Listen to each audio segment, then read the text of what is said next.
Hello friends, welcome to my kitchen.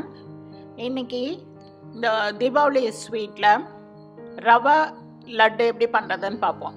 Rava லட்டுன்னு சொல்லலாம், ரவா உருண்டைன்னு சொல்லலாம். அதுக்கு என்னெல்லாம் வேணும்னா ரவை, சர்க்கரை, ஏலக்காய், முந்திரி பருப்பு, நெய். இந்த ரவையை எப்போவும் நம்ம வறுத்து வச்சுக்கிற மாதிரி லேசாக வறுத்துக்குவோம். இப்போல்லாம் ரோஸ்டட் ரவையே கிடைக்கிது, இருந்தால் கூட அது திரும்ப லேசாக வறுத்துக்கணும். ரொம்ப சவக்க வறுக்க வேண்டாம், லேசாக வறுத்துட்டு அதுக்கப்புறம் நான் மிக்சியில் அரைச்சிடுவேன். மிக்சியில் அரைக்கும் போது கொஞ்சம் கோர்ஸாக இருக்கும், எனக்கு நல்லாயிருக்கு அந்த டேஸ்ட்டு. மிஷினில் கொடுத்தா அரைக்கலாம், மிஷினில் கொடுத்தா ரொம்ப மாவாக போயிடுது. ஸோ நான் இதை லேசாக வறுத்து வச்சுருக்கேன், மிக்சியில் கோர்ஸாக பொடி பண்ணி போகிறேன். சர்க்கரையை அதே மாதிரி மிக்சியில் பொடி பண்ணிவிடுவேன். கோர்ஸாக பொடி பண்ண ரவையை நான் சலிக்க போகிறதில்ல, அப்படியே தான் போட்டுக்க போகிறேன். லேசாக கொஞ்சம் குறைன்னு இருக்க போகுது, அவ்வளோதான். சர்க்கரையை சும்மா பொடி பண்ணாலே போதும், அதுவே நல்லா நைஸ் ஆகிடும். அதையும் நான் சலிக்க போகிறதில்ல.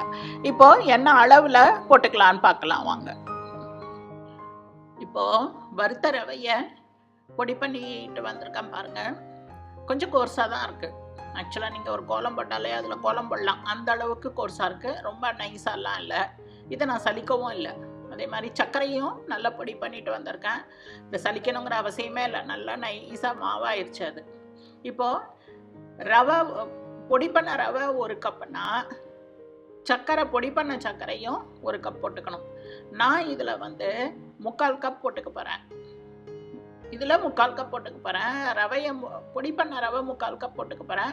அதனால் சர்க்கரை 3/4 கப் போட்டுக்கிறேன். ஆக்சுவலாக நான் சரி போட்டிருக்கேன். உங்களுக்கு வேணும்னா நீங்கள் கொஞ்சம் ஸ்வீட் பிடிக்கணும் கூட போட்டுக்கலாம், இல்லை குறைச்சி போட்டுக்கணுன்னாலும் போட்டுக்கலாம். போட்டுட்டு நல்லா கலந்து விட்டுருங்க. இப்போது ஒரு 1/4 ஸ்பூன் ஏலக்காய் பொடி போட்டுக்குவோம். அப்புறம் நல்லா மிக்ஸ் பண்ணிடணும். இப்போ என்ன பண்ண போகிறோம், நெய் ஒரு 5 ஸ்பூன் ஃபஸ்ட்டு ஊற்றிக்குவோம். பிகினர்ஸ் கொஞ்சம் கூட ஊற்றிக்கலாம், ஸோ தட் பிடிக்கிறதுக்கு கொஞ்சம் ஈஸியாக இருக்கும்.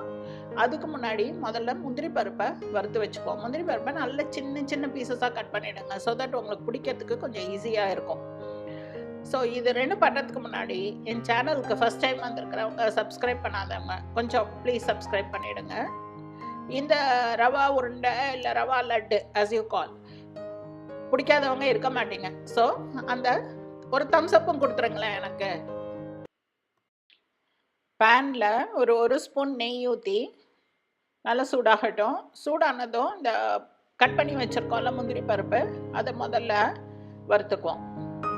நல்லா பொன்னிறமாக ஆகிற வரைக்கும் வறுத்துட்டு இந்த பொடி பண்ண ரவையும் சர்க்கரை பொடியும் கலந்து வச்சுருக்கோம்ல அதில் கொட்டிடலாம்.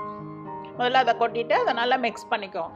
ஆக்சுவலாக அந்த காலத்துலலாம் தீபாவளினாக்க ரவா லட்டு இல்லாமல் தீபாவளியே போகாது. எல்லார் வீட்லேயும் ரவா லட்டு இருக்கும். பட் ஆனால் different recipes.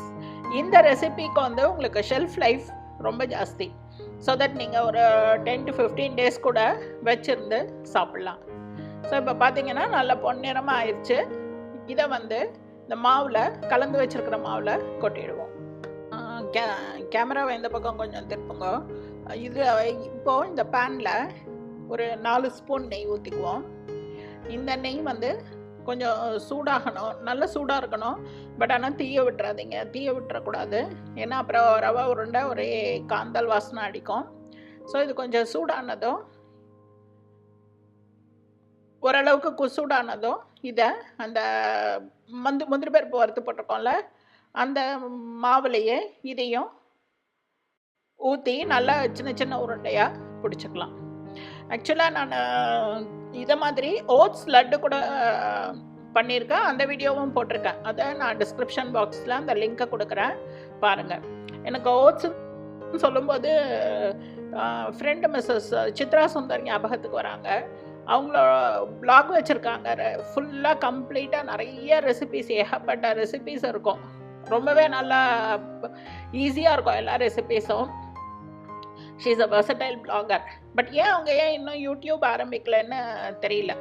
So Chitra please சீக்கிரம் யூடியூப் ஆரம்பிங்க, பார்க்கலாம் ஒரு சேனல்.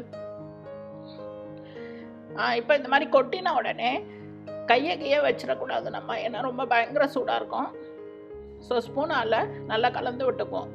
இப்போ நமக்கு இன்னும் கொஞ்சம் நெய் வேணும் போல் இருந்ததுன்னா திரும்ப ஒரு ஸ்பூனோ 2 ஸ்பூனோ கொஞ்சம் சூடாக்கி திரும்ப இதில் ஊற்றி நல்லா மிக்ஸ் பண்ணிவிடுங்க. மிக்ஸ் பண்ணிவிட்டு கொஞ்சம் கை பொறுக்கிற சூடானதும் இப்போ பார்த்திங்கன்னா நல்லா கை பொறுக்கிற மாதிரி இருக்குது.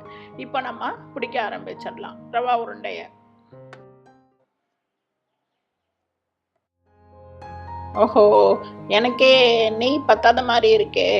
ஓகே, இன்னும் கொஞ்சம் கூட ஒரு 1 or 2 ஸ்பூன்ஸ் 1.5 ஸ்பூன் நெய் ஊற்றி சூடு பண்ணி திரும்ப அதில் ஊற்றிக்க போகிறேன். நெய் சூடாயிடுச்சு. இந்த 1.5 ஸ்பூன் நெய்யும் அதில் மிக்ஸ் பண்ணிக்குவோம். மிக்ஸ் பண்ணிவிட்டு ஸ்பூனால் நல்லா கலந்து விட்டுருவோம். கலந்து விட்டுட்டு பிடிக்க ஆரம்பிச்சிருவோம். இப்போ நல்லாவே ஈஸியாக வரும். நான் அதனால தான் சொன்னேன், பிகினர்ஸ் வந்து கொஞ்சம் கூட நெய் ஊற்றிக்கிட்டிங்கன்னா ஈஸியாக பிடிக்க வந்துடும். இப்போது சின்ன சின்ன உருண்டையாக உங்களுக்கு என்ன சைஸில் வேணுமோ அந்த சைஸில் சின்ன சின்ன லட்டாக பிடிச்சி வச்சுக்குவோம். லட்டோ உருண்டையோ, ரவா லட்டோ ரவா உருண்டையோ எப்படி சொன்னீங்கன்னாலும் இட்ஸ் ஓகே. இந்த தீபாவளிக்கு எல்லோரும் ரவா லட்டு பண்ணிவிட்டு எப்படி வந்ததுன்னு எனக்கு அவசியம் ஃபீட்பேக் கொடுங்க. ஓகேயா? Thank you for watching.